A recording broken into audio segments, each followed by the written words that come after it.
Good day mga kabansa, Bupinistang Hero Channel, nagbabalik. Mga kabansa, mayroon naman tayo ipapaliwanag at nagbibigay lang tayo ng tip kasi mayroong bumibili na customer.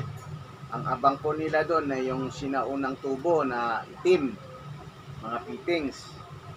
So, namumroblema sila dahil wala na po tayong tinda ng mga black na PVC at saka black fittings.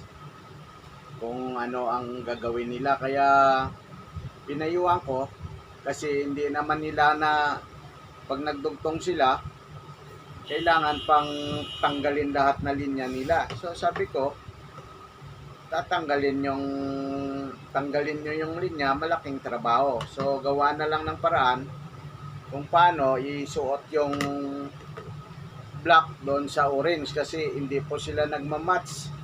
Ayan po, ang laki ng problema niya. Ayan po, ang luwag niyan. May awang po yan. Malaking problema. So, tinuruan po natin paano ang gagawin nila. Sabi ko sa kanila, kasi hindi nila gagawin, hindi nila alam kung anong gagawin. Sabi ko, kasi bibili sila ng orange pipe, hindi nila madugtong yan, kabansa. So, ang ginawa natin, tinuruan natin, puputol na lang sila ng kapiraso nito. Ayan, kabansa, sana ba yung ating lagari sa bakal? Puputol po tayo.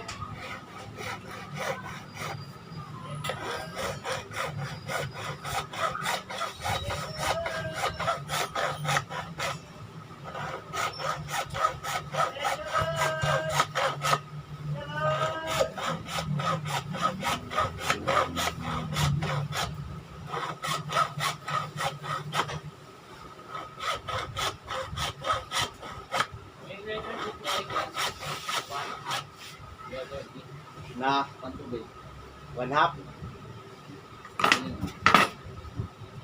Ay, patay, wala na pala. Ito na lang mayroon, no? Subok mo daw sa blow kung susuot. Yan o, yan, mga blow na yan. Yan o, blow pipe.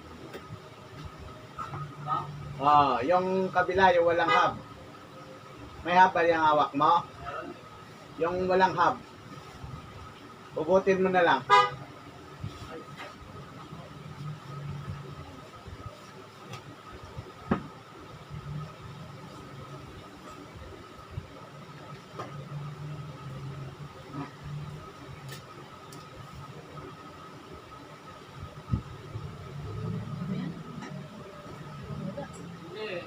Sumuot?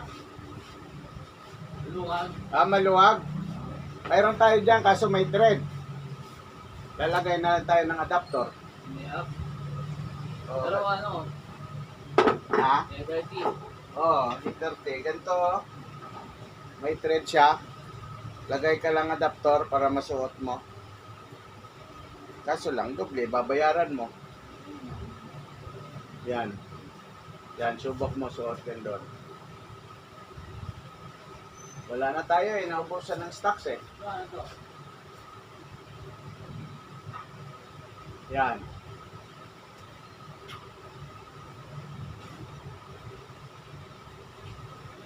Ano yung kaya? 30.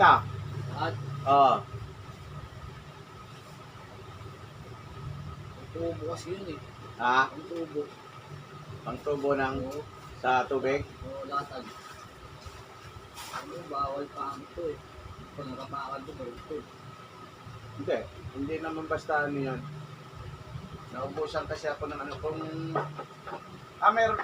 May thread din pala ito.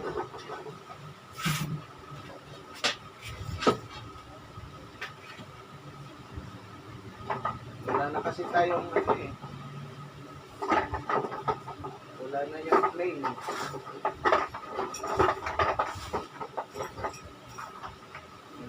Wala na.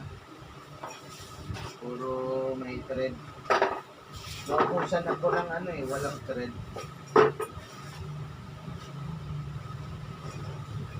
Ano yan? Try mo muna dyan sa taas. Baka meron.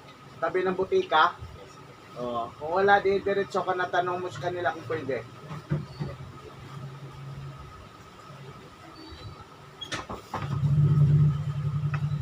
Ay bibili ka ba siya ng tea ay walang thread na tea ay wala na tayong plain. I-recommenda ko na ganyan bill adapter. Ganyan po. Kaso lang napapamalo siya. Diretso na po yan, plain, walang thread. Papamahal na lang siya. Ay wala namang pumapilan. Hapon na, linggo pa. Walang makuha. Ito naman, para naman sa isa tong kanina, nagtatanong. Kaya i-vlog natin para at least may idea naman yung iba. Paano ang gagawin nila.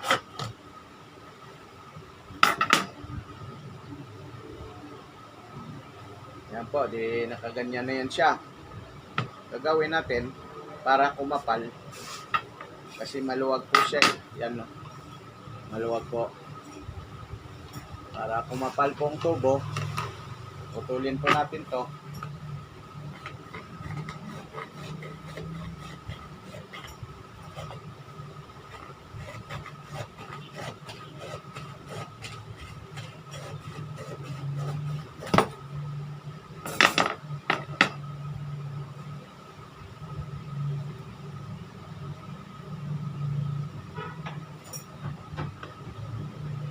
Pinutol po natin, tapos pasok po natin dyan.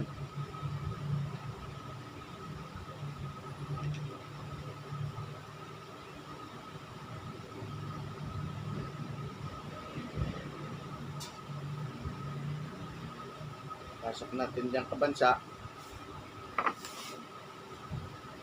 Saka guguwi tayo, puputol tayo dito.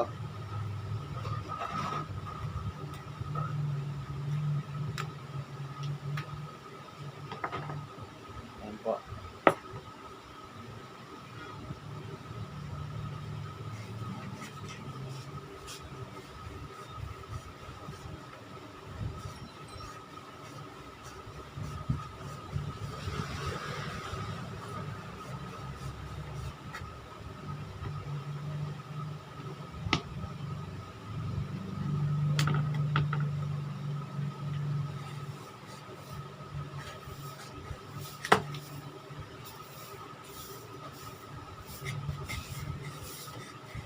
Oh!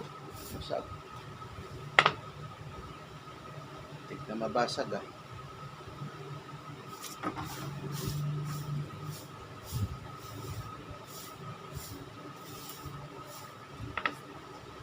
Ganito lang po yung gagawin natin kabansa.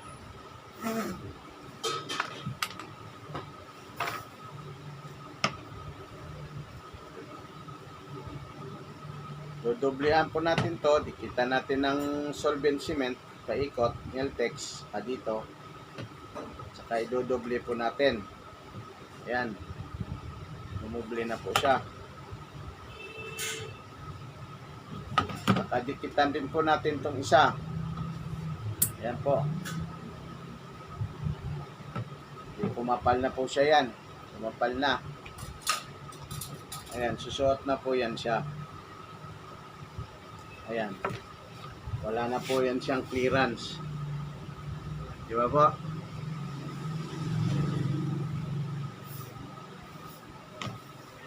Hindi naman po natin pwede initin tong orange. Dahil kapag itong orange ang ininit natin, lumiliit din po to kapag ininit. Tapos, yung ito, pag ininit mo rin to, mag-disalign na rin po yung dito niya. Tsaka hindi naman siya liliit. Magkaiba po kasi ng ano niyan, kaya hindi mag-match yung orange tsaka black. Kaya ginawan po natin ng paraan kung paano makabit yung orange sa black para masuot, para magagamit. Kasi hindi po maduduktungan pag ano, pag ayan po, hindi nagagalaw-galaw, hindi na maduktungan kapag ano, pag hindi po match kasi maluwag.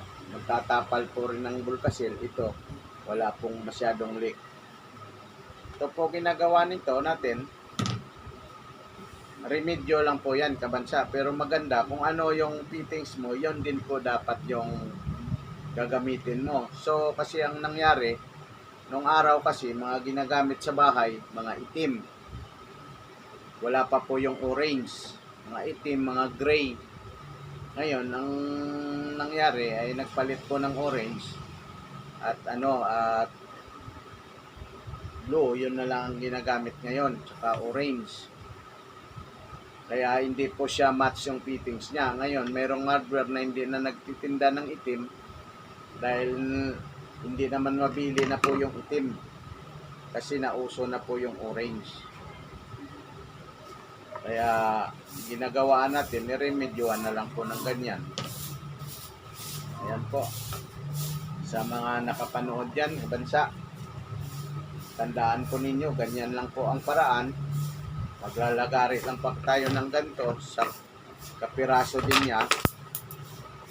Lalagari tayo, tsaka dudublihin lang po natin yung fittings. Ganyan, bansa. Putulin natin dito, tsaka idoble po natin dyan. Huwag kalimutan na didikitan po ng solvent. Ngayon, may awang pa po siya ng ganyan. So, ang gagawin nyo, puputulin po nyo dalawa, no? Tapos, guguwitan po ninyo yung ito, bago mo magputol, guguwitan po ninyo ng ganyan. Guwitan po nyo ng ganyan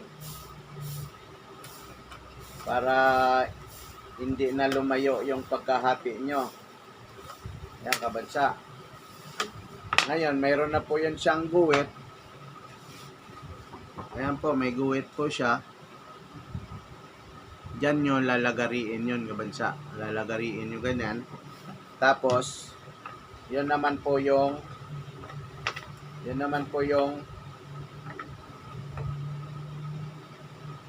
itapal nyo dyan para pumantay kabansa.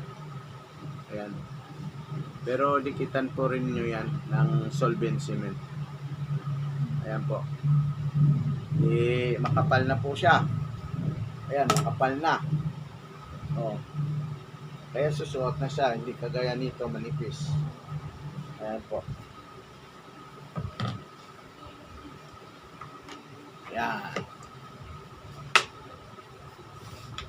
Lagyan po natin ng Nailtex o solvent. Hindi lang ako naglagay, siyempre pang sample lang yun, pero paalala, lalagyan po natin yan. Hanggang dyan na lang po ang ating tip ngayong araw. I-share na lang po para marami din nakakaalam kung paano ang gagawin pag nagkaroon ng mga problema sa kanilang fittings. Stay safe, good luck, and bye-bye.